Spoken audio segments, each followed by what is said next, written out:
Hi everyone, ఈరోజు ఒక special vada ఈ వీడియోలో చూద్దాము. 1 గ్లాస్ మినప్పప్పు, హాఫ్ గ్లాస్ శనగపప్పు వేసుకోండి. వాష్ చేసి నానబెట్టుకోండి.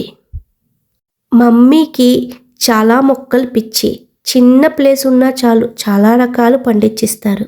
ఎంత తాజాగా ఉన్నాయి కదా మిర్చి.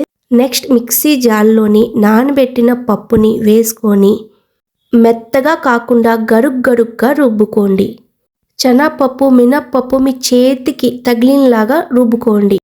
గుండగా కట్ చేసిన ఆనియన్స్, కొంచెం స్ప్రింగ్ ఆనియన్స్, చిల్లీస్, చిన్న అల్లం, గుండగా కట్ చేసిన కరివేపాకు, చిటికెడు జీలకర్ర, కొత్తిమీర, తగినంత సాల్ట్ అన్నీ వేసుకొని మంచిగా పట్టించండి. చేత్తోనే కలపండి. ఇలా ఒక్కసారి వడాని ట్రై చేయండి. చాలా బాగుంటుంది, క్రిస్పీగా ఉంటుంది, టేస్ట్ వైజ్ కూడా చాలా రుచిగా ఉంటుంది. ఐరన్ కడాయి తీసుకోండి, ఆయిల్ వేసుకోండి. ఆయిల్ హీట్ అయ్యాక నేను చూపించిన విధంగా వడాని వేసుకోండి. పల్చగా వడాలు వేయకండి, కొంచెం లావుగా ఉన్నా చాలా బాగుంటుంది. ఖచ్చితంగా ఇక్కడ లావుగా వేసుకోండి. ఇది ఒక్కటి ఫాలో అవ్వండి, అది బాగా ఫ్రై అవుతుంది. మంచిగా రెడ్ కలర్ వచ్చిన వరకు ఫ్రై చేసుకోండి.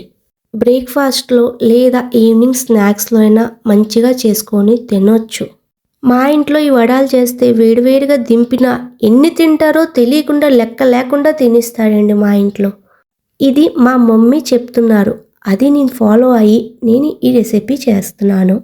ఎప్పుడు ఒక్కలాగే వడ ట్రై చేయకండి, ఇది ఒక్కసారి ట్రై చేయండి. చిన్నవాళ్ళతో పెద్దవాళ్ళ వరకు చాలా ఇష్టపడి తింటారండి వడ. వేడి వడ రెడీ అయిపోయింది చూడండి.